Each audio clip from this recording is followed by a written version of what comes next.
আউযুবিল্লাহি মিনাশ শাইতানির রাজিম বিসমিল্লাহির রহমানির রহিম। প্রিয় শিক্ষার্থী, আসসালামু আলাইকুম।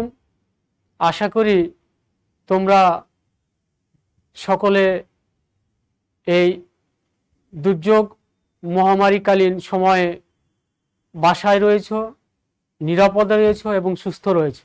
প্রিয় শিক্ষার্থী, কিছুদিন বিরতির পর আবারও তোমাদের সাথে অনলাইন ক্লাসে মিলিত হয়েছি। আমরা ইতোপূর্বে তোমাদের সাথে রাজশাহী কলেজ রাজশাহী কর্তৃক আয়োজিত একাদশ শ্রেণীর ইসলাম শিক্ষা বিষয়ে, যার বিষয় কোড 249, আমরা ইতোপূর্বে পঞ্চম অধ্যায় থেকে অর্থাৎ ইসলামের অর্থ ব্যবস্থা শীর্ষক অধ্যায় থেকে ইসলামী ব্যাংকিং ধারণা, গুরুত্ব ও প্রয়োজনীয়তা শীর্ষক আলোচনার একটি ক্লাস তোমাদের সাথে কন্ডাক্ট করেছিলাম। প্রিয় শিক্ষার্থী, তারই ধারাবাহিকতায় আমরা আজকে Islamic banking concept, importance and necessity বিষয়ে তোমাদের সাথে দ্বিতীয় ক্লাস আমরা আজকে ইনশাল্লাহ নেব। আজকে ক্লাস উপস্থাপনায় রয়েছি আমি মোহাম্মদ মুস্তাফিজুর রহমান। আজকে ক্লাস পরিচালনার দায়িত্বে, সার্বিক দায়িত্বে মোহাম্মদ মুস্তাফিজুর রহমান, সহকারী অধ্যাপক, আরব ইসলামিক স্টাডিজ বিভাগ, রাজশাহী কলেজ। প্রিয় শিক্ষার্থী, আমরা তোমাদের রাজশাহী কলেজ রাজশাহী কর্তৃক আয়োজিত একাদশ শ্রেণীর ইসলাম শিক্ষা বিষয়ে আজকে ক্লাসে তোমাদের আমি আবারও স্বাগত জানিয়ে আজকে ক্লাস শুরু করছি। প্রিয় শিক্ষার্থী, আমরা আমাদের ইসলামের অর্থ ব্যবস্থা শীর্ষক অধ্যায় থেকে আমরা ইসলামী ব্যাংকিং ধারণা, গুরুত্ব ও প্রয়োজনীয়তা শীর্ষক আলোচনার আমাদের আজকের আলোচ্য বিষয় হচ্ছে ইসলামী ব্যাংকিং এর লক্ষ্য, উদ্দেশ্য, গুরুত্ব, প্রয়োজনীয়তা, ইসলামী ব্যাংকের বিনিয়োগ পদ্ধতি। প্রিয় শিক্ষার্থী, আমরা ধারাবাহিকভাবে বিষয়গুলো নিয়ে আলোচনা করব। আমরা জানি অর্থ ছাড়া জীবনের কোনো কিছুই সচল থাকে না। মানব জীবনকে সচল রাখতে হলে অর্থ, সব ক্ষেত্রেই অর্থের প্রয়োজন। প্রিয় শিক্ষার্থী, আমরা জানি যে মুসলিম উম্মার আর্থিক লেনদেনের বিষয়টাও একটা ইবাদত, অর্থাৎ ইবাদতের মধ্যে অন্তর্ভুক্ত। অর্থাৎ মুসলিম জীবনে যাবতীয় কর্মকাণ্ড বলতে গেলে ইবাদতেরই অংশ। প্রিয় শিক্ষার্থী, আমরা আর্থিক কর্মকাণ্ডকে শরিয়া ভিত্তিক পরিচালিত করার নিমিত্তে ইসলামী ব্যাংকিং এর প্রবর্তন, অর্থাৎ এই আর্থিক বিষয়াদিকে শরিয়া ভিত্তিক পরিচালনার জন্য যে ব্যাংকিং সিস্টেম চালু হয়েছে সেটি হচ্ছে ইসলামী ব্যাংকিং। ইসলামী ব্যাংকিং হচ্ছে একটি সুদ মুক্ত অর্থ ব্যবস্থা, একটি ব্যাংকিং ব্যবস্থা। প্রিয় শিক্ষার্থী, এই যে ইসলামী ব্যাংকিং, এটি যদি আমরা সফলতার দিক থেকে বিবেচনা করি তাহলে দেখব যে পৃথিবীর মধ্যে এই ইসলামী ব্যাংকিং একটি সফল ব্যাংকিং ব্যবস্থাপনা, যেটি সফলতা নিয়ে মানুষের মধ্যে, মুসলিম উম্মার মধ্যে কাজ করে যাচ্ছে পৃথিবীব্যাপী। প্রিয় শিক্ষার্থী, আমরা আমাদের আজকের আলোচনায় চলে যাই। ইসলামী ব্যাংকিং এর লক্ষ্য ও উদ্দেশ্য। প্রিয় শিক্ষার্থী, আমরা যদি খেয়াল করি তাহলে দেখব যে ইসলামী ব্যাংকিং সিস্টেম কতগুলো লক্ষ্য উদ্দেশ্য নিয়ে তার যাত্রা শুরু করে এবং তার অগ্রযাত্রা অব্যাহত রেখেছে। প্রিয় শিক্ষার্থী, আমরা যদি পয়েন্ট আকারে সেগুলো অ্যানালাইসিস করতে যাই তাহলে কতগুলো পয়েন্ট আমাদের সামনে আসে। প্রিয় শিক্ষার্থী, লেনদেনের সকল ক্ষেত্রে কুরআন ও সুন্নাহর পূর্ণ অনুসরণ। আমরা যদি খেয়াল করি তাহলে দেখব ইসলামী ব্যাংকিং সিস্টেমের মূল কথাই হচ্ছে, এর মূল ভিত্তি হচ্ছে কুরআন ও সুন্নাহ, অর্থাৎ পবিত্র কুরআন ও সুন্নাহর পূর্ণ অনুশীলনের মাধ্যমে আমাদের যাবতীয় অর্থাৎ ব্যাংকিং সেক্টরের কার্যক্রমগুলো, লেনদেনগুলো পরিচালনা করাই হচ্ছে ইসলামী ব্যাংকিং এর লক্ষ্য ও উদ্দেশ্য। এরপরে সুদমুক্ত আর্থিক বিনিয়োগ নিশ্চিত করা। আমরা জানি ইসলামের যাত্রা হচ্ছে সুদের বিরুদ্ধে, অর্থাৎ ইসলাম সব সময় সুদের বিরুদ্ধে অবস্থান নিয়েছে, অর্থাৎ সুদ নামক শব্দটি বা বিষয়টি ইসলামের সাথে সরাসরি সংঘর্ষী। সুতরাং সুদমুক্ত আর্থিক লেনদেন, আর্থিক বিনিয়োগ নিশ্চিত করাই হচ্ছে এই ইসলামিক ব্যাংকিং এর লক্ষ্য উদ্দেশ্য। অর্থাৎ ইসলামিক ব্যাংকিং এর যত ধরনের বিনিয়োগ হয়ে থাকে, মুশারাকা, মুদারাবা, মুরাবাহা ইত্যাদি, আমরা বিষয়গুলো ধারাবাহিকভাবে পরবর্তীতে আলোচনা করব। যত রকমের বিনিয়োগ রয়েছে সবগুলো বিনিয়োগ সুদমুক্ত হতে হবে, এইটি হচ্ছে ইসলামী ব্যাংকিং এর লক্ষ্য উদ্দেশ্য। এরপরে লাভ লোকসানের নির্ধারিত অংশ নিশ্চিত করা, অর্থাৎ ইসলামী ব্যাংকের অন্যতম লক্ষ্য উদ্দেশ্য হচ্ছে যে লাভ লোকসানের ভিত্তিতে এই ব্যাংক পরিচালিত হয়।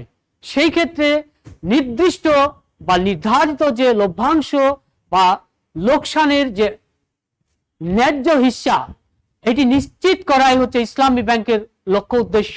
অর্থাৎ এটি লাভ লোকসানের ভিত্তিতে পরিচালিত একটি ব্যাংক ব্যবস্থা, যেখানে উভয় পক্ষ, উদ্যোক্তা এবং অর্থ সহায়তা করে অর্থ বিনিয়োগকারী, উভয়ের মধ্যে চুক্তিভিত্তিতে যে লভ্যাংশের বা ক্ষতিগ্রস্ততার অংশ নির্ধারিত হয়ে থাকে, তা নিশ্চিত করা হচ্ছে ইসলামী ব্যাংকের অন্যতম লক্ষ্য উদ্দেশ্য। প্রিয় শিক্ষার্থী, পরের অংশে যায়।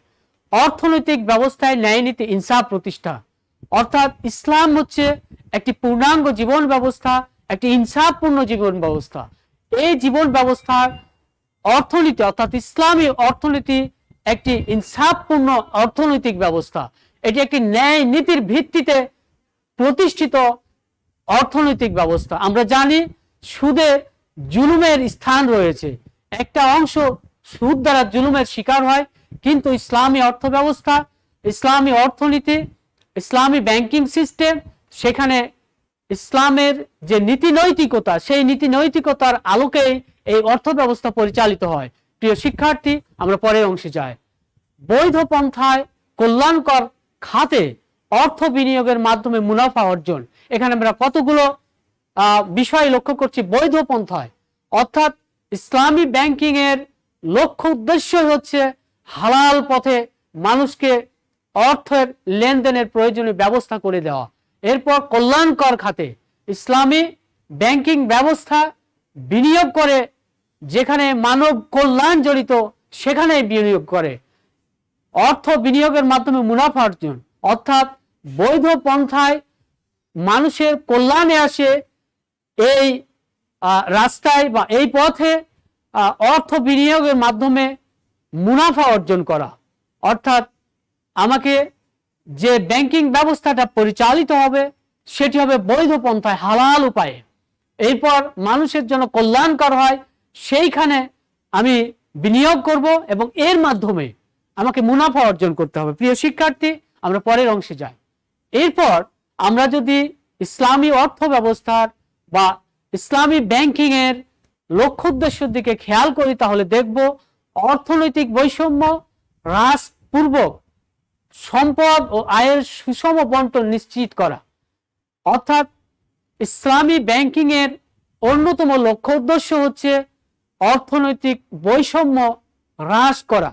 অর্থাৎ সুদের মাধ্যমে যে অর্থনৈতিক বৈষম্য তৈরি হয়, একটা গোষ্ঠী সুদে জর্জরিত হয় এবং অন্য একটা গোষ্ঠী সুদের কারণে অর্থ উপার্জন করে টাকার পাহাড় গড়ে তোলে। এই যে অর্থনৈতিক বৈষম্য, এখান থেকে মুক্তি দেওয়ার জন্য এসেছে ইসলামিক ব্যাংকিং সিস্টেম, ইসলামী অর্থ ব্যবস্থা। সুতরাং ইসলামিক ব্যাংকিং সিস্টেমের লক্ষ্য উদ্দেশ্য হচ্ছে অর্থনৈতিক বৈষম্য হ্রাসপূর্বক সম্পদ ও আয়ের সুষম বন্টন নিশ্চিত করা। অর্থাৎ যে সম্পদটা অর্জিত হবে এবং যে আয় আমরা ব্যাংকিং সেক্টর থেকে, অর্থাৎ ইসলামিক ব্যাংকিং সেক্টর থেকে আমরা উপার্জন করব, সেই উপার্জনগুলো, সেই সম্পদগুলো মধ্যে সুষম বন্টন হবে। অর্থাৎ কর্মচারী, কর্মকর্তা, গরিব শ্রেণী, ইত্যাদি যে বিভিন্ন পার্ট আছে আমাদের জীবনে, এবং সেইগুলোর মধ্যে সুষম বন্টনই হচ্ছে ইসলামী ব্যাংকিং ব্যবস্থার লক্ষ্য উদ্দেশ্য। প্রিয় শিক্ষার্থী, অংশীদারিমূলক বিনিয়োগ ব্যবস্থার প্রবর্তন। আমরা জানি প্রচলিত অর্থ ব্যবস্থায়, প্রচলিত ব্যাংকিং সিস্টেমে শুধুমাত্র ব্যাংক একজন গ্রাহককে মানে সুদের বিনিময়ে অর্থ প্রদান করে থাকে ব্যক্তির নিকট বা কোনো প্রতিষ্ঠানের নিকট। তারা লেনদেন করে, অর্থাৎ সুদের মাধ্যমে তারা মানে মানুষের কাছে, অর্থাৎ ক্লায়েন্টের কাছে তারা অর্থ লেনদেন করে, কিন্তু সেখানে অংশীদারিত্বের, অর্থাৎ একজন গ্রাহক সে অংশ নেবে সেই ধরনের কোনো ব্যবস্থা নেই। কিন্তু আমরা যদি খেয়াল করি তাহলে দেখব ইসলামিক ব্যাংকিং সিস্টেমে অংশীদারিমূলক বিনিয়োগ ব্যবস্থার প্রবর্তন করেছে। অর্থাৎ এই ইসলামী ব্যাংকিং কেবল অংশীদারিত্বের ভিত্তিতে উদ্যোক্তা এবং একজন ব্যক্তি বা প্রতিষ্ঠান এই যৌথ উদ্যোগে অংশীদারিত্বমূলক ব্যবসা করে থাকে। শুধুমাত্র ইসলামী ব্যাংকেই আমরা এটি দেখতে পাই। সুতরাং এটির, অর্থাৎ ইসলামিক ব্যাংকিং সিস্টেমের অন্যতম লক্ষ্য উদ্দেশ্য হচ্ছে অংশীদারিত্বমূলক বিনিয়োগ ব্যবস্থার প্রবর্তন করা বা চালু করা, যেটি পবিত্র কোরআনের নির্দেশনা আমরা পাই। প্রিয় শিক্ষার্থী, হালাল পন্থায় বিনিয়োগের মাধ্যমে আল্লাহর সন্তুষ্টি অর্জন করা। আমরা যদি খেয়াল করি তাহলে ইসলামিক প্রত্যেকটা সিস্টেম হালাল পন্থায় হতে হবে। ব্যাংকিং সিস্টেমও বৈধ বা হালাল উপায়ে পরিচালিত হতে হবে। এটি হচ্ছে ইসলামের নির্দেশনা, এবং ইসলামিক ব্যাংকিং সিস্টেমে এই হালাল পন্থায় বিনিয়োগের মাধ্যমে আল্লাহর সন্তুষ্টি অর্জন হচ্ছে অন্যতম লক্ষ্য উদ্দেশ্য। অর্থের মূল্যমান স্থিতিশীল রেখে মুদ্রাস্ফীতি নিয়ন্ত্রণ করা। প্রিয় শিক্ষার্থী, আমরা যদি খেয়াল করি তাহলে দেখব যে অর্থের মূল্যমান স্থিতিশীল রেখে মুদ্রাস্ফীতি নিয়ন্ত্রণ করার ব্যাপারে ইসলামিক ব্যাংকিং সিস্টেম অত্যন্ত কার্যকরী একটি ব্যবস্থা। কারণ ইসলামী অর্থনীতির মূল লক্ষ্য হচ্ছে, অর্থাৎ ইসলামী অর্থনীতির লক্ষ্য অর্জনের স্বার্থে ইসলামী ব্যাংক মুদ্রাস্ফীতি ও মন্দার মূলোৎপাটন করে থাকে এবং তৎস্থলে অর্থের মূল্যমান স্থিতিশীল রাখাকে গুরুত্বের সাথে বিবেচনা করে। সুতরাং আমরা বলতে পারি আরো একটি সহজভাবে যে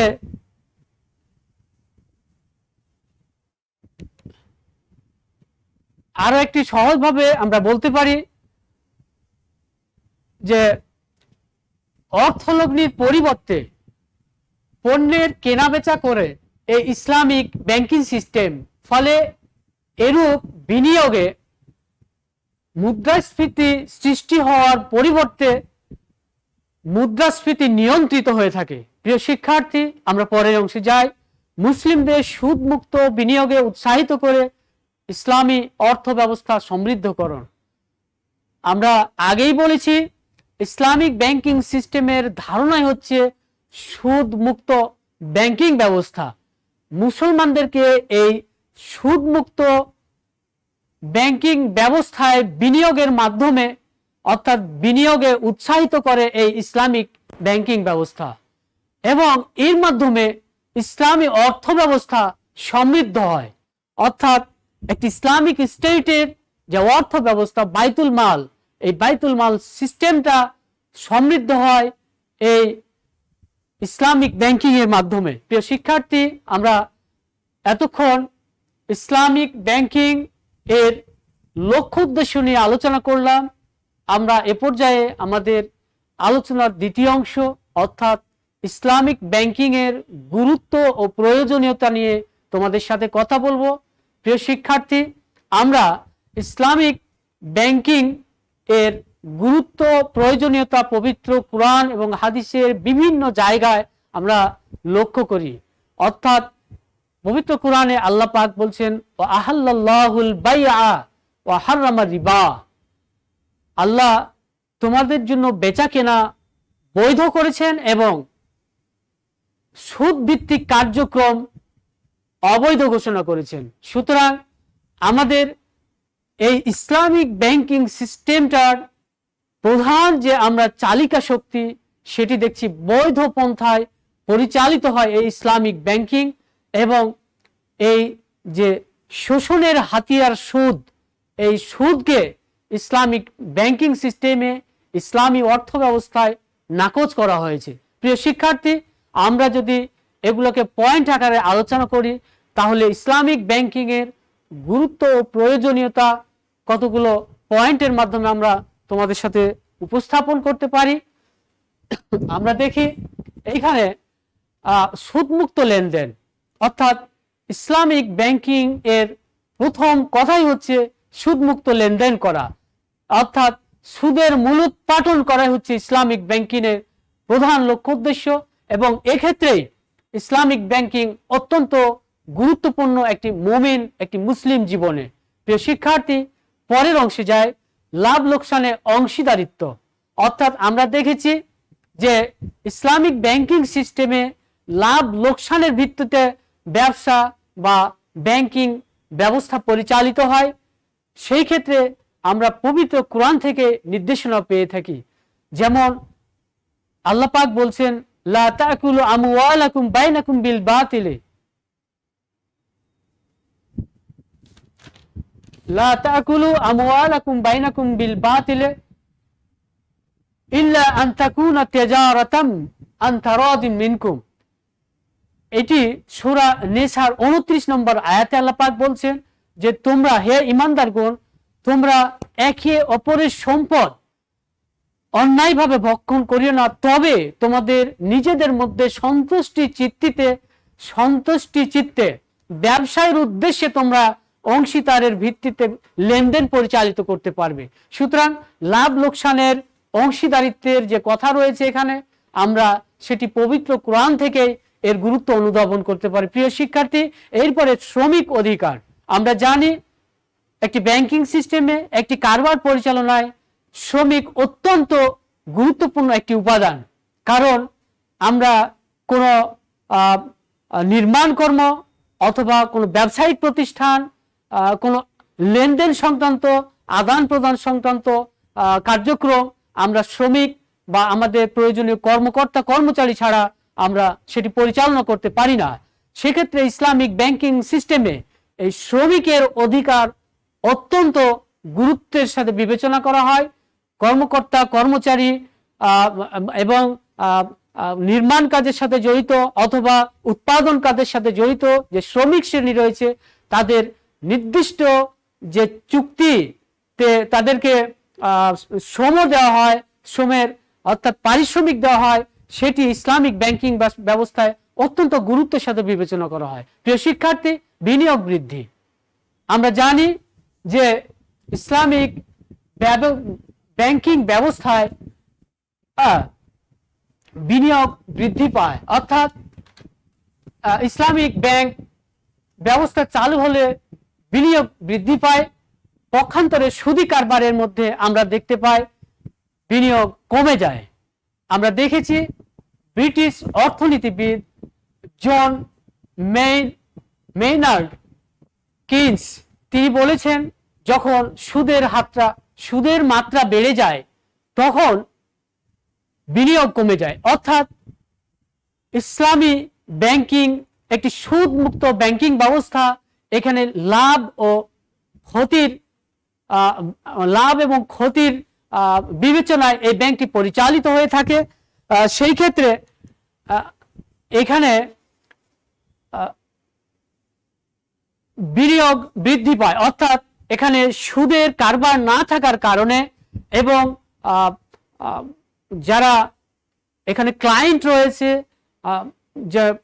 তাদের আগ্রহ, তাদের ধর্মীয় অনুভূতি, বিশ্বাস ইত্যাদি কারণে ইসলামিক ব্যাংকিং ব্যবস্থা বিনিয়োগ বৃদ্ধির ক্ষেত্রে একটি গুরুত্বপূর্ণ ভূমিকা রাখে। এরপরে আমরা দেখি উৎপাদনশীল খাতে বিনিয়োগ। প্রিয় শিক্ষার্থী, আমরা জানি ইসলামিক ব্যাংক এটি সুদমুক্ত একটি ব্যাংক ব্যবস্থা। এই সুদমুক্ত হওয়ার কারণে ইসলামিক ব্যাংক উৎপাদনশীল খাতে বিনিয়োগ করে থাকে, অর্থাৎ ইসলামী ব্যাংকের চালিকা শক্তি হচ্ছে মুনাফা এবং বৈধ বিনিয়োগ। উৎপাদনশীলতা এবং মুনাফা, এই দুইটি হচ্ছে ইসলামী ব্যাংকের মূল চালিকা শক্তি। এখানে সুদের কারবার সম্পূর্ণ অনুপস্থিত। সেই জন্য ইসলামী ব্যাংক উৎপাদনশীল খাতে বিনিয়োগের ব্যাপারে গুরুত্ব দিয়ে থাকে। প্রিয় শিক্ষার্থী, আমরা পরের অংশে যাই। এরপরে দেখি কর্জে হাসানা প্রদান। আমরা দেখেছি ইসলামিক ব্যাংকিং সিস্টেম অত্যন্ত গুরুত্বপূর্ণ, কারণ এখানে কতগুলো মানবতা বোধ কাজ করে বা মানুষের কল্যাণ বিবেচনায় ইসলামিক ব্যাংকিং সিস্টেমে কতগুলো পদ্ধতি কাজ করে। যেমন আমরা দেখতে পাই কর্জে হাসানা প্রদান, অর্থাৎ এই ব্যাংক গরিব অসহায় লোকদের মাঝে কর্জে হাসানা প্রদান করে থাকে। কর্জে হাসানার মূল ধারণা হচ্ছে যে তাকে টাকা ধার দেওয়া হলো, অর্থাৎ একজন গরিব অসহায় মানুষকে টাকা ধার দেওয়া হলো, সেই টাকাটি সেই গরিব অসহায় মানুষ তার সুবিধাজনক সময়ে এটি ব্যাংকে পরিশোধ করবে। সেক্ষেত্রে ব্যাংক কোনো প্রকার বাড়াবাড়ি বা তাদের প্রতি প্রেসার ক্রিয়েট করবে এই ধরনের কোনো বিষয় জড়িত নয়। অর্থাৎ এটা এক ধরনের ধার, যেটাকে বলা হয় কর্জে হাসানা, অর্থাৎ উত্তম ধার। এই ব্যবস্থাটির জন্য ইসলামিক ব্যাংকিং ব্যবস্থা অত্যন্ত গুরুত্বপূর্ণ আমাদের কাছে। প্রিয় শিক্ষার্থী, এরপরে উন্নয়ন প্রকল্প গ্রহণ। আমরা জানি ইসলামিক ব্যাংকিং সিস্টেমে বহু ধরনের উন্নয়ন প্রকল্প গ্রহণ করা হয়ে থাকে। যেমন আমরা দেখেছি ইসলামিক ব্যাংক ফাউন্ডেশন, এরপরে আরডিএস অর্থাৎ রুরাল ডেভেলপমেন্ট কমিটি নামে একটি তাদের একটা প্রকল্প রয়েছে। এরপরে জাকাত প্রদান সংক্রান্ত প্রকল্প, এরপরে শিক্ষাবৃত্তি ইত্যাদি ধরনের বিভিন্ন প্রকল্প, তারা উন্নয়নমূলক প্রকল্প নিয়ে থাকে এই ইসলামিক ব্যাংকিং সিস্টেম, এবং যেগুলা জনহিতকর, জনকল্যাণকর। প্রিয় শিক্ষার্থী, এরপরে ইনসাফ ন্যায় নীতি প্রতিষ্ঠা। আমরা যদি খেয়াল করি ইনসাফ ন্যায় নীতি প্রতিষ্ঠা, অর্থাৎ ইসলামী ব্যাংকিং সিস্টেম, ইসলামের যে মূল আদর্শ মানুষের মধ্যে ন্যায় নীতি প্রতিষ্ঠা করা। আল্লাহ পাক বলছেন ইন্নাল্লাহা ইয়া'মুরুকুম আন তা'দিলু, ইন্নাল্লাহা ইয়া'মুরু বিল আদলি ওয়াল ইহসান। এই বিভিন্ন ধরনের আয়াত পবিত্র কোরআনের মধ্যে আমরা পাই। অর্থাৎ ন্যায় নীতি, ইহসান বা ন্যায় নীতি প্রতিষ্ঠা করা ইসলামের অন্যতম গুরুত্বপূর্ণ একটি দিক। সেই ক্ষেত্রে ইসলামিক ব্যাংকিং পরিচালনার ক্ষেত্রে এখানে ন্যায় নীতি বা ইনসাফ পরিপূর্ণরূপে বিবেচনা করা হয় এবং সেই দিকে খেয়াল করে গ্রাহকদের সাথে আদান প্রদান করা হয়। প্রিয় শিক্ষার্থী, সংহতি সম্প্রীতি স্থাপন। আমরা দেখেছি যে ইসলামিক ব্যাংকিং সিস্টেমে ইসলামিক ব্যাংকগুলোতে খুব সুন্দর একটা পরিবেশ বিরাজ করে এবং মুসলিম উম্মার মধ্যে একটা সংহতি, একটা সম্প্রীতি স্থাপনের লক্ষ্যে ইসলামিক ব্যাংকগুলো কাজ করে যায়। সুতরাং মুসলিম উম্মার মধ্যে সম্প্রীতি সংহতি স্থাপনের ক্ষেত্রে ইসলামিক ব্যাংকিং সিস্টেম অত্যন্ত গুরুত্বপূর্ণ একটি ব্যাংকিং ব্যবস্থা। প্রিয় শিক্ষার্থী, আত্মকর্মসংস্থান সৃষ্টি। আমরা যদি খেয়াল করি তাহলে দেখব যে ইসলামিক ব্যাংকিং সিস্টেম আত্মকর্মসংস্থান সৃষ্টির ব্যাপারে যথেষ্ট অগ্রণী ভূমিকা পালন করে। কেননা আমরা দেখি যে ইসলামিক ব্যাংকিং এর শাখা ক্রমশই দিনকে দিন বেড়ে যাচ্ছে। সেখানে প্রয়োজনীয় লোক বল, কর্মকর্তা কর্মচারী, বিভিন্ন ধরনের জনগণের সম্পৃক্ততা এবং যার মাধ্যমে জনগণ কর্মসংস্থানের ব্যবস্থা করতে পারে, এই ধরনের বহুমুখী কার্যক্রমের মাধ্যমে ইসলামিক ব্যাংকিং সিস্টেমে আমাদের জনসাধারণের কর্মসংস্থানের একটা ব্যবস্থা হয়েছে, আমরা এটা নিশ্চিতভাবে বলতে পারি, এবং এক্ষেত্রে ইসলামী ব্যাংক গুরুত্বপূর্ণ ভূমিকা পালন করছে। প্রিয় শিক্ষার্থী, জাতীয়ভাবে সঞ্চয় বৃদ্ধি, ইসলামিক ব্যাংকিং এর সঞ্চয় বৃদ্ধি মানেই আমাদের জাতীয় পর্যায়ে সঞ্চয় বৃদ্ধি। সুতরাং এক্ষেত্রেও ইসলামিক ব্যাংকিং অত্যন্ত গুরুত্বপূর্ণ ভূমিকা পালন করছে বলে আমরা দেখতে পাই। প্রিয় শিক্ষার্থী, মুসলিম আমানতকারীদের স্বার্থ রক্ষা। আমরা জানি আমাদের দেশে সহ মুসলিম বিশ্বের বিভিন্ন মুসলিম ধর্মপ্রাণ মানুষ যারা সুদের সাথে জড়িত হতে চায় না, কিন্তু ব্যাংকিং সেক্টরে আমাদের আদান প্রদান বাধ্যতামূলক হয়ে থাকে। সেই ক্ষেত্রে আমরা অনেকেই সুদী ব্যাংকগুলো বা প্রচলিত ব্যাংক ব্যবস্থায় আমরা অর্থ রাখার পরেও সুদ গ্রহণে অনিচ্ছা প্রকাশ করে থাকি। কারণ হচ্ছে একটাই, এটি ইসলামে নিষিদ্ধ, এবং এ কারণে আমরা এই প্রচলিত ব্যাংক ব্যবস্থার সুদকে আমরা অ্যাভয়েড করে যাই। সেই ক্ষেত্রে সেই ব্যাংকে টাকা জমাদানকারী মুসলিম ব্যক্তিটি তার স্বার্থ ব্যাঘাত ঘটে, অর্থাৎ আর্থিকভাবে তিনি এই সুদের অংশ না নেয়ার কারণে তিনি ক্ষতিগ্রস্ত হচ্ছেন। কিন্তু এই ইসলামিক ব্যাংকিং ব্যবস্থা থাকার কারণে সেই মুসলিম আমানতকারী ব্যক্তির স্বার্থ রক্ষা হয়, অর্থাৎ লাভ লোকসানের ভিত্তিতে পরিচালিত এই ব্যাংক ব্যবস্থায় একজন মুসলিম তার স্বার্থ রক্ষা করতে পারে, যেটি প্রচলিত ব্যাংক ব্যবস্থায় সে সুদ গ্রহণে অনীহা প্রকাশ করেছিল। সেই ক্ষেত্রে ইসলামিক ব্যাংকিং সিস্টেমটা একজন মুসলিম আমানতকারীর স্বার্থ রক্ষা করে। প্রিয় শিক্ষার্থী, আমরা পরের অংশে যাই। দেউলিয়াত্বের হাত থেকে ব্যাংকিং সেক্টরকে বাঁচায়।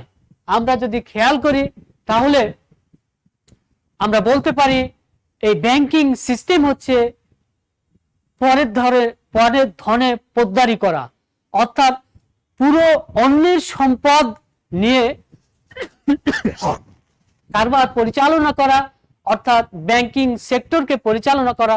এটি আমরা এভাবেই বলতে পারি যে এটা হচ্ছে পরের ধনে পোদ্দারি। প্রিয় শিক্ষার্থী, ব্যাংকিং কারবার মূলত শতভাগ বিশ্বাসের উপর পরিচালিত হয়ে থাকে। কোনোভাবে কোনো ব্যাংক যদি একবার আস্থা নষ্ট করে মানুষের, তাহলে সেই আস্থা ফিরিয়ে নিয়ে আসা অত্যন্ত জটিল হয়ে পড়ে। প্রিয় শিক্ষার্থী, এবং কোনো ব্যাংক দেউলিয়া হওয়া অর্থাৎ যদি কোনো ব্যাংক দেউলিয়া হয়ে যায়, সেই ক্ষেত্রে আমানতকারীরা সম্পূর্ণভাবে এবং ক্ষতিগ্রস্ত হয়, তারা চূড়ান্তভাবে ক্ষতিগ্রস্ত হয়। প্রিয় শিক্ষার্থী, এই সুদী ব্যাংকে অর্থাৎ ব্যাংকিং জগতে আমরা প্রায়শ শুনে থাকি যে অমুক ব্যাংক দেউলিয়া হয়ে গেছে, কিন্তু পৃথিবীতে একটি ইসলামী ব্যাংকও খুঁজে পাওয়া যাবে না যেটি দেউলিয়াত্ব বরণ করেছে, বা পৃথিবীতে কোনো ইসলামী ব্যাংকই দেউলিয়াত্ব বরণ করতে হয়নি।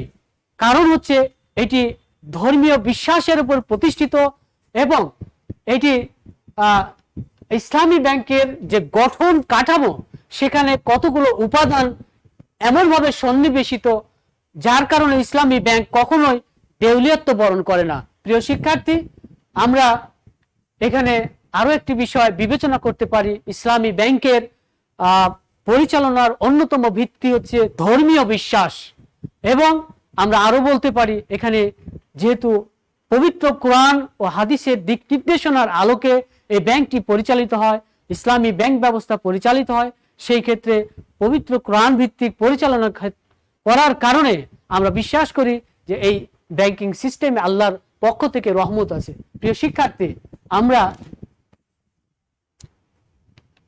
এতক্ষণ পর্যন্ত তোমাদের সাথে আমাদের আজকের আলোচনার ইসলামিক ব্যাংকিং সিস্টেমের লক্ষ্য ও উদ্দেশ্য, ইসলামী ব্যাংকিং ব্যবস্থার গুরুত্ব ও তাৎপর্য নিয়ে আলোচনা করলাম, অর্থাৎ গুরুত্ব প্রয়োজনীয়তা নিয়ে আলোচনা করলাম। এই পর্যায়ে আমরা সেই ইসলামিক ব্যাংকিং এর রিলেটেড আরো একটি অংশ, যেটি গুরুত্বপূর্ণ অংশ, অর্থাৎ ইসলামিক ব্যাংকিং এ বিনিয়োগ পদ্ধতি, কোন ধরনের বিনিয়োগ করে থাকে, অর্থাৎ ইসলামিক ব্যাংকিং এ কি কি ধরনের বিনিয়োগ ব্যবস্থা প্রচলিত রয়েছে, কোন কোন পারপাসে টাকা খাটানো হয়, এই এবং সেগুলোর ভিত্তি কি, কুরআন হাদিস থেকে রিসার্চ করে কতগুলো পদ্ধতি বের করা হয়েছে। আমরা সেই ইসলামী ব্যাংকের বিনিয়োগ পদ্ধতি বা investment system of Islamic banking এ নিয়ে তোমাদের সাথে এখন আমরা আলোচনা করব। প্রিয় শিক্ষার্থী, আমরা যদি ইসলামিক ব্যাংকিং এর বিনিয়োগ পদ্ধতিগুলো সম্পর্কে তোমাদের সাথে কথা বলতে চাই, তাহলে প্রথমে চলে আসে মুদারাবার কথা। মুদারাবা শব্দটি হচ্ছে আরবি শব্দ। এইটা হচ্ছে এক ধরনের অংশীদারি কারবার, অর্থাৎ এক পক্ষ পুঁজি পুঁজি সরবরাহ করবে এবং অপর পক্ষ শ্রম, সময়, অভিজ্ঞতা এবং মেধা দিয়ে সেই অর্থগুলো পরিচালনা করবে। এই হচ্ছে দুই পক্ষের মধ্যে একটি চুক্তি। অর্থাৎ আমরা ধরতে পারি এইভাবে, ব্যাংক অর্থ বিনিয়োগ করলো এবং কোনো ব্যক্তি বা কোনো প্রতিষ্ঠান বা ব্যক্তি সমগ্র অর্থাৎ ব্যক্তি গোষ্ঠী তারা সেই তাদের মেধা, শ্রম, সময় এবং যোগ্যতাকে কাজে লাগিয়ে সেই অর্থগুলো তারা কাজে লাগালো। অর্থাৎ কোনো কলকারখানা বা বিভিন্ন জায়গায় তারা সেগুলা কাজে লাগিয়ে উৎপাদন করলো। অবশেষে একটা নির্দিষ্ট মেয়াদ শেষে উভয়ের মধ্যে অর্থাৎ ব্যাংক কর্তৃপক্ষ এবং উদ্যোক্তা এই দুই পক্ষের মধ্যে যে চুক্তিমালা বা চুক্তিনামা রয়েছে, সেই চুক্তি ভিত্তিক লাভ কিংবা লোকসানের অংশীদারিত্বে তারা ভাগিদার হবে। এই সিস্টেমটি হচ্ছে ইসলামী ব্যাংকের অন্যতম বিনিয়োগ পদ্ধতি, মুদারাবা পদ্ধতি। প্রিয় শিক্ষার্থী, আমরা এই ক্ষেত্রে ব্যাংকের সাহিবুল মাল অর্থাৎ অর্থের যোগানদাতা বলতে পারি, এবং যে উদ্যোক্তা শ্রেণী বা মূলধন ব্যবহারকারী কর্তৃপক্ষ রয়েছে তাদেরকে আমরা মুদারিব বলতে পারি বা উদ্যোক্তা বলতে পারি। মুদারিব শব্দের অর্থ হচ্ছে উদ্যোক্তা। প্রিয় শিক্ষার্থী, আমরা পরের অংশে যাই। পরের বিষয় হচ্ছে আমাদের মুরাবাহা। প্রিয় শিক্ষার্থী, আমরা জানি যে পবিত্র কোরআনের মধ্যে রিবহুন শব্দটা এসেছে, যেমন সূরা বাকারার মধ্যে আল্লাহ পাক বলছেন ফামা রবিহাত তিজারাতুহুম। এই যে রবিহাত, এইখান থেকে রিবহুন শব্দ থেকে এসেছে মুরাবাহা। মুরাবাহা শব্দের অর্থ হচ্ছে উপকারিতা অর্জন করা, ফায়দা হাসিল করা, লাভবান হওয়া ইত্যাদি। অর্থাৎ লাভের ভিত্তিতে কোনো কিছু ক্রয় বিক্রয় করা, এই পদ্ধতি হচ্ছে ইসলামের বা ইসলামী ব্যাংকের অন্যতম বিনিয়োগ পদ্ধতি, যেটিকে মুরাবাহা পদ্ধতি বলা হয়ে থাকে। প্রিয় শিক্ষার্থী, আমরা পরে অংশ যাই। মুশারাকা। মুশারাকা শিরক বা শরিক, অংশীদারিত্ব। এই মুশারাকা শরিক বা অংশীদারিত্বের শরিক শব্দ থেকে এসেছে, অর্থাৎ অংশীদারিত্বের ভিত্তিতে বেচা কেনা করা। সেক্ষেত্রে দুই বা ততোধিক ব্যক্তি বা প্রতিষ্ঠানের মূলধন বিনিয়োগ করে থাকে। অর্থাৎ মুশারাকা সিস্টেম হচ্ছে দুই বা ততোধিক ব্যক্তি অথবা দুই বা ততোধিক প্রতিষ্ঠান উভয় পক্ষ বিনিয়োগ করলো, অর্থ বিনিয়োগ করলো এবং প্রয়োজনীয় শ্রম, সময়, মেধা বিনিয়োগ করে একটা যৌথ কারবার করলো। এই যৌথ কারবারটাই হচ্ছে মুশারাকা পদ্ধতি। হ্যাঁ, পবিত্র কোরআনের মধ্যে এটির বর্ণনা রয়েছে। আল্লাহ বলছেন সূরা নিসার 29 নম্বর আয়াত, ইয়া আইয়ুহাল্লাযিনা আমানু লা তাকুলু আমওয়ালাকুম বাইনাকুম বিল বাতিল। হে ঈমানদারগণ, তোমরা তোমাদের সম্পদ একে অপরের অন্যায়ভাবে ভক্ষণ করো না, ইল্লা আন তাকুনা তিজারাতান আন তারাদিন। তবে অবশ্যই তোমরা তোমাদের নিজেদের মধ্যে সন্তুষ্টি চিত্তে ব্যবসার অংশীদারিত্বের ভিত্তিতে পরিচালনা করতে পারবে। এই আয়াতের দ্বিতীয় অংশ, ইল্লা আন তাকুনা তিজারাতান আন তারাদিন মিনকুম, এই আয়াতের দ্বিতীয় অংশকে ভিত্তি করে আমাদের যে মুশারাকা সিস্টেম, অর্থাৎ অংশীদারিত্বের ভিত্তিতে কারবার করা, ব্যাংকিং সিস্টেম পরিচালনা করা, অথবা ব্যাংকের বাইরেও কোনো ব্যবসা পরিচালনা করা, সেই সিস্টেমটা হচ্ছে মুশারাকা সিস্টেম। যে শিক্ষার্থী, আমরা পরের অংশে যাই, বায়ে মুআজ্জাল। আমরা যদি খেয়াল করি তাহলে দেখব যে বায়ে মুআজ্জাল ইসলামিক ব্যাংকিং সিস্টেমের অন্যতম একটি বিনিয়োগ পদ্ধতি। প্রিয় শিক্ষার্থী, এই বায়ে মুআজ্জাল হচ্ছে যে বাকিতে ক্রয় বিক্রয় করা, অর্থাৎ লাভ, লোকসান বা সমমূল্য যে কোনোটা হতে পারে। অর্থাৎ বায়ে মুআজ্জাল শব্দটি এসেছে আজল শব্দ থেকে, সেই ক্ষেত্রে এখানে বাকি বকেয়া অর্থ আসে, এবং এইটি হচ্ছে বাকিতে ক্রয় বিক্রয় করা। সেটি হতে পারে লাভের ভিত্তিতে ক্রয় বিক্রয়, অথবা সমানে সমান যেই লাভে কেনা সেই লাভে বিক্রি, অথবা এমনও হতে পারে পরিস্থিতি বিবেচনায় ক্ষতিতে বিক্রয় করা। অর্থাৎ যে কোনো পরিস্থিতি আসতে পারে বায়ে মুআজ্জালে, এবং এইটি হচ্ছে বাকিতে বিক্রয় করা। প্রিয় শিক্ষার্থী, যখন লাভ সহ বাকিতে বিক্রয় করা হয় তখন সেটিকে বলা হয় বায়ে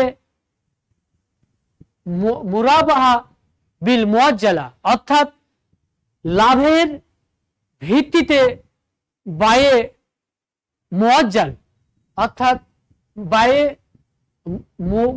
মুরাবাহা বিল মুআজ্জাল, অর্থাৎ লাভের ভিত্তিতে বাকিতে ক্রয় বিক্রয়। তখন সেটিকে আমরা এভাবেই বলতে পারি যদি লাভে বিক্রি করা হয়। প্রিয় শিক্ষার্থী, এরপরে এখানে ইসলামিক ব্যাংকিং গুলো এই পদ্ধতিতে সাধারণত ক্রয় বিক্রয় করে থাকে এবং অ্যাডভান্স মাল সরবরাহ করে, পরবর্তীতে গ্রহীতার নিকট থেকে নির্দিষ্ট সময় বা নির্দিষ্ট সময় অন্তে বা কিস্তিতে তাদের কাছ থেকে মূল্য তারা বুঝে নেয়, অর্থাৎ অর্থ গ্রহণ করে। অর্থাৎ অ্যাডভান্স চুক্তির ভিত্তিতে অ্যাডভান্স মাল বা পণ্য উদ্যোক্তার নিকট তারা সরবরাহ করে ব্যাংক কর্তৃপক্ষ, এবং নির্দিষ্ট সময় অন্তে সেই গ্রহীতার নিকট থেকে কিস্তিতে হোক এককালীন হোক একটা নির্দিষ্ট সময়ের ব্যবধানে পণ্যের মূল্যগুলো তারা গ্রহণ করে থাকে। এইটি হচ্ছে বায়ে মুআজ্জাল বা বাকিতে ক্রয় বিক্রয়। প্রিয় শিক্ষার্থী, পরের অংশে যায়, আমরা দেখতেছি পরে রয়েছে বায়ে সেলম, অর্থাৎ অ্যাডভান্স পারচেজ, অগ্রিম ক্রয় বিক্রয়। আমরা আগেরটা দেখেছি বাকিতে ক্রয় বিক্রয়, এবার অগ্রিম ক্রয় বিক্রয়। এখানে আমরা বলতে পারি বায়ে মুআজ্জাল এবং বায়ে সেলম কিছুটা একটা থেকে আরেকটা বিপরীতমুখী, অর্থাৎ ক্রেতা কর্তৃক বিক্রেতাকে অগ্রিম মানের মূল্য পরিশোধ করা এবং নির্দিষ্ট সময় অন্তে বিক্রেতার নিকট পণ্য সরবরাহ করা। অর্থাৎ ক্রেতা একজন বিক্রেতার নিকট অগ্রিম টাকা গ্রহণ করলো, কারো কাছ থেকে কোনো কিছু টাকা গ্রহণ করার মাধ্যমে পরবর্তীতে তাকে মাল দেয়া হবে, এই শর্তে বিক্রেতা ক্রেতার নিকট থেকে টাকা গ্রহণ করলো এবং নির্দিষ্ট সময় অন্তে, অর্থাৎ চুক্তিভিত্তিক যে নির্দিষ্ট সময় রয়েছে সেই সময়ে, অর্থাৎ পরবর্তীতে সেই বিক্রেতার নিকট পণ্য প্রদান করা হলো বা তাকে পণ্য দেয়া হলো। এই সিস্টেমটা হচ্ছে বায়ে সালম বা বায়ে সালাম বলা হয়। এই হচ্ছে ইসলামিক ব্যাংকিং এর অন্যতম একটি সিস্টেম বা পদ্ধতি, বিনিয়োগ পদ্ধতি। প্রিয় শিক্ষার্থী, আমরা পরের অংশ যাই। এরপরে আমরা দেখতে পাই ইজারা পদ্ধতি, অর্থাৎ ইজারা পদ্ধতিও ইসলামিক ব্যাংকিং সিস্টেমের অন্যতম একটি বিনিয়োগ পদ্ধতি। ইজারা শব্দের অর্থ হচ্ছে ভাড়া দেয়া বা লিজ দেয়া। প্রিয় শিক্ষার্থী, এখন আমরা যে ভাড়া দিয়ে থাকি বা লিজ দিয়ে থাকি সেটিও কিন্তু ইসলামিক সিস্টেমের মধ্যে একটি বিনিয়োগ পদ্ধতি, ইসলামিক ব্যাংকিংয়ের একটি বিনিয়োগ পদ্ধতি। এই কার্যক্রমটা ইসলামিক ব্যাংকিংও পরিচালিত হয় এবং আমরা আমাদের ব্যক্তিগত জীবনেও আমরা অনেক ক্ষেত্রে ইজারা পদ্ধতি বা ভাড়া প্রদান পদ্ধতি আমরা আমাদের দৈনন্দিন জীবনে ব্যবহার করে থাকি এবং এটি একটি ইসলাম সম্মত পদ্ধতি। প্রিয় শিক্ষার্থী, আমরা ভাড়া পদ্ধতিটা হচ্ছে যে সত্য ত্যাগ ব্যতীত, অর্থাৎ মূল সেটি ল্যান্ড হতে পারে, কোনো যানবাহন হতে পারে, কোনো বাড়ি হতে পারে বা ইত্যাদি ধরনের কোনো সামগ্রী হতে পারে। আমরা এটি সত্য ত্যাগ ছাড়া, অর্থাৎ যিনি এই বাড়ি, যানবাহন বা জমির মালিক, তার সত্ত্বাধিকার তারই থাকলো একটা নির্দিষ্ট মেয়াদের জন্য, একটা নির্দিষ্ট সময়ের জন্য, চুক্তি ভিত্তিক নির্দিষ্ট অর্থের বিনিময়ে আমি তাকে বা গ্রহীতাকে, গ্রাহককে আমি এটি ব্যবহারের সুবিধা দেব। এইটি হচ্ছে ইজারা পদ্ধতি বা ভাড়া পদ্ধতি। অর্থাৎ একটা নির্দিষ্ট সময় পর পর একটা নির্দিষ্ট মেয়াদে আমাকে এই পরিমাণ অর্থ দিবে এবং বিনিময়ে সেই গ্রহীতা সেই আমার পণ্য, অর্থাৎ সেটি হতে পারে যানবাহন বা আমার জমি জমা অথবা আমার বাড়িঘর ইত্যাদি, সে ব্যবহার করবে। সেটি হচ্ছে ইজারা পদ্ধতি বা ভাড়াদান পদ্ধতি। সাধারণত আমরা এগুলো আমাদের দৈনন্দিন জীবনে ব্যবহার করে থাকি বা এইটির প্রয়োগ আমরা করে থাকি। প্রিয় শিক্ষার্থী, এরপরে ইসলামিক ব্যাংকিংয়ের আরও একটি যে বিনিয়োগ পদ্ধতি, সেটি হচ্ছে তাউলিয়া পদ্ধতি। প্রিয় শিক্ষার্থী, এই তাউলিয়া সব পদ্ধতিটা হচ্ছে ইসলামিক ব্যাংকিংয়ের অন্যতম একটি বিনিয়োগ পদ্ধতি। তাউলিয়া পদ্ধতি বলা হয়ে থাকে যে লাভ লোকসানবিহীন, অর্থাৎ যেই মূল্যে কেনা সেই মূল্যে বিক্রি, এটি হচ্ছে একটি তাউলিয়া পদ্ধতি বলা হয়। অর্থাৎ মুনাফা ব্যতীত ক্রয় মূল্যে বিক্রি করা, এটি হচ্ছে তাউলিয়া পদ্ধতি। এটি ইসলামিক ব্যাংকিংয়ের আরও একটি বিনিয়োগ পদ্ধতি। এটি মানুষের কল্যাণ বিবেচনায় ইসলামিক ব্যাংকিংগুলো, ইসলামিক ব্যাংকিং সিস্টেমে অনেক সময় এটি করা হয়ে থাকে এবং এটির লক্ষ্য উদ্দেশ্য হচ্ছে মানব কল্যাণ, অর্থাৎ তাদেরকে সুবিধা পাইয়ে দেওয়া। এটি হচ্ছে তাউলিয়া পদ্ধতি। এরপরে আমাদের আরো একটি পদ্ধতি রয়েছে, যেটা হচ্ছে মুতলাক পদ্ধতি। এই মুতলাক পদ্ধতি হচ্ছে মুতলাক শব্দ অর্থ হচ্ছে সাধারণ, অর্থাৎ বায়ে মুতলাক বা সাধারণ বেচা কিনা। আমরা জানি আমরা বাজারে পণ্য বিক্রি করি বা বাজার থেকে পণ্য কিনে নিয়ে আসি অর্থের বিনিময়ে।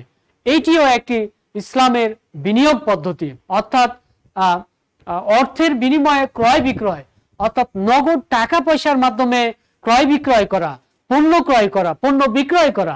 এই সিস্টেমটি ইসলামিক ব্যাংকিংয়ের আরও একটি বিনিয়োগ পদ্ধতি। প্রিয় শিক্ষার্থী, তোমাদের সিলেবাসে ইসলামিক ব্যাংকিংয়ের বিনিয়োগ পদ্ধতি সম্পর্কে না থাকলেও বিষয়টা যেহেতু রিলেটেড, আমরা আমাদের এই পঞ্চম অধ্যায়ে ইসলামের অর্থ ব্যবস্থা অধ্যায়ে যতগুলো টপিকস তোমাদের শর্ট সিলেবাসে রয়েছে তার সাথে রিলেটেড হচ্ছে এই ইসলামিক ব্যাংকিংয়ের বিনিয়োগ পদ্ধতিগুলা, যার জন্য আমরা আলোচনা করলাম। প্রিয় শিক্ষার্থী, আমরা ইসলামের অর্থ ব্যবস্থা চ্যাপ্টার থেকে আমরা তোমাদের অত্যন্ত গুরুত্বপূর্ণ দুইটি ক্লাস নিয়েছি। আমরা আশা করি তোমরা এই ক্লাস থেকে উপকারিতা অর্জন করবে, তোমাদের ক্লাসের প্রয়োজন দিক নির্দেশনা এখানে পাবে, আমরা আশাবাদী। প্রিয় শিক্ষার্থী, আমরা আজকে আলোচনা আর না বাড়িয়ে আমাদের ক্লাস আজকে এখানেই শেষ করছি। পরবর্তীতে অন্য একটা টপিকসে তোমাদের সাথে আবারও কথা হবে। সে পর্যন্ত তোমরা সবাই সুস্থ থেকো, ভালো থেকো, বাসায় থেকো এবং নিয়মিত পড়াশোনার মধ্যে থেকো। এই পরামর্শ দিয়ে, এই তোমাদের প্রতি উপদেশ রেখে আমি আজকের ক্লাস শেষ করছি। আল্লাহ হাফিজ। আসসালামু আলাইকুম ওয়া রাহমাতুল্লাহ।